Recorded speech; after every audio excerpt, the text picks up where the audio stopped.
Halo teman-teman, pada kesempatan ini saya akan membahas materi tentang hakikat hak asasi manusia, jenis-jenis hak asasi manusia, karakteristik hak asasi manusia, dan Deklarasi Universal Hak Asasi Manusia. Sebelum saya membahas materi ini, pertama-tama saya akan memperkenalkan diri saya.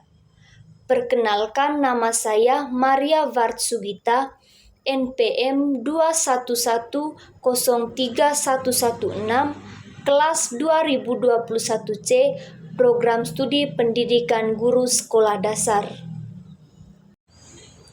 Hak asasi manusia. Menurut John Locke, hak asasi manusia adalah hak-hak alami yang dimiliki oleh individu dan tidak dapat dicabut oleh siapapun termasuk negara. Menurut Miriam Budiarjo, hak asasi manusia adalah hak yang melekat pada setiap diri manusia yang tanpanya manusia tidak dapat hidup sesuai dengan martabatnya. Jadi, hak asasi manusia adalah hak-hak dasar yang melekat pada setiap individu sejak dari lahir tanpa memandang ras, jenis kelamin, status sosial, dan lainnya. Hak asasi manusia bersifat universal, yang artinya hak ini berlaku untuk setiap orang di seluruh dunia tanpa terkecuali. Prinsip dasar hak asasi manusia adalah bahwa setiap orang memiliki hak mendasar yang wajib dihormati, dilindungi, dan hak-haknya dipenuhi tanpa diskriminasi. Pemerintah, lembaga, dan masyarakat memiliki kewajiban untuk memastikan bahwa hak-hak ini dijunjung tinggi dan dihormati dalam kehidupan sehari-hari. Selanjutnya, kita akan menjelaskan tentang jenis-jenis hak asasi manusia. Yang pertama, hak asasi pribadi. Hak individu seperti orang diberi kebebasan untuk memilih agama, kebebasan untuk hidup, kebebasan untuk berpendapat, dan kebebasan untuk bergerak. Yang kedua, hak politik. Hak politik adalah hak yang memungkinkan individu untuk berpartisipasi dalam kehidupan politik. Contohnya, hak untuk memilih, dipilih, dan berserikat dalam partai politik. Yang ketiga, hak sipil. Hak sipil merupakan hak-hak dasar yang menjamin kebebasan individu dan perlindungan dari tindakan sewenang-wenangnya negara.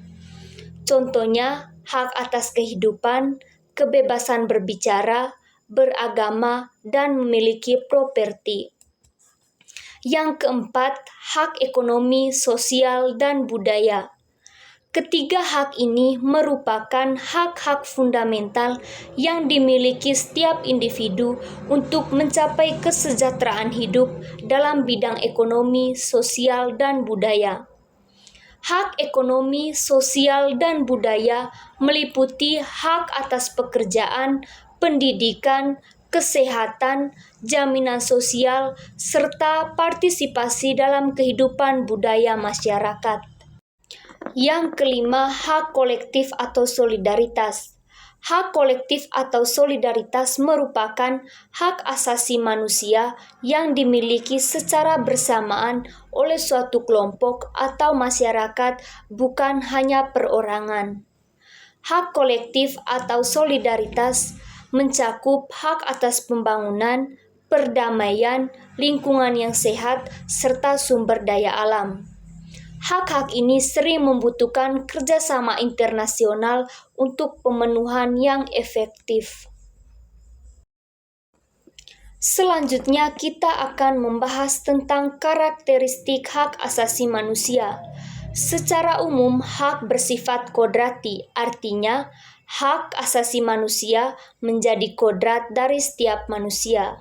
Selain itu, hak asasi manusia bersifat universal, yang artinya hak berlaku secara umum di seluruh dunia dengan tetap menghormati adat istiadat dan budaya negara masing-masing. Berikutnya, hak tidak dapat dicabut atau dibagi, yang artinya hak-hak ini saling terkait dan tidak boleh dipisahkan satu sama lainnya.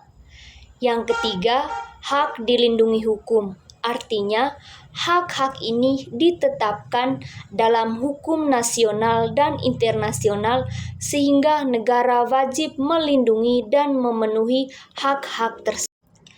Baik teman-teman, setelah kita belajar tentang hak asasi manusia, selanjutnya kita akan belajar tentang Deklarasi Universal Hak Asasi Manusia. Deklarasi Universal Hak Asasi Manusia adalah sebuah dokumen yang dikeluarkan oleh Perserikatan Bangsa-Bangsa di Prancis. Deklarasi Universal Hak Asasi Manusia disahkan oleh Majelis Perserikatan Bangsa-Bangsa pada tanggal 10 Desember 1948. Adapun latar belakang dari Deklarasi Umum Hak Asasi Manusia yang dikeluarkan oleh Perserikatan Bangsa-Bangsa pada saat itu, yakni perilaku ketidakadilan dan perbudakan yang dirasakan oleh masyarakat pada saat itu. Atas dasar masalah itu, Perserikatan Bangsa-Bangsa mengeluarkan Deklarasi Universal Hak Asasi Manusia agar menjadi pedoman bagi seluruh negara di dunia untuk melindungi dan menghormati hak asasi setiap warga negaranya. Deklarasi Universal Hak Asasi Manusia juga telah menjadi landasan hukum internasional dalam upaya perlindungan hak-hak manusia di seluruh dunia. Pada saat itu, ada 48 negara yang memberikan suara, dan ada 8 negara yang abstain, dan 2 negara yang tidak memberikan suara. Namun pada saat ini, terdapat 193 negara Perserikatan Bangsa-Bangsa yang telah meratifikasi atau telah menerima Deklarasi Universal Hak Asasi Manusia. Salah satunya yaitu negara Indonesia. Pasal-pasal dalam Deklarasi Universal Hak Asasi Manusia. Pasal 1-2 menetapkan konsep dasar martabat, kebebasan, dan kesetaraan. Pasal 3-5 menetapkan hak-hak individu lainnya seperti hak untuk hidup dan larangan perbudakan dan penyiksaan.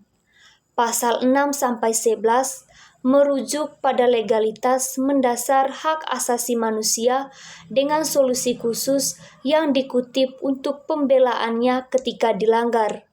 Pasal 12-17 menetapkan hak-hak individu terhadap masyarakat, termaksud kebebasan bergerak dan bertempat tinggal di setiap negara bagian.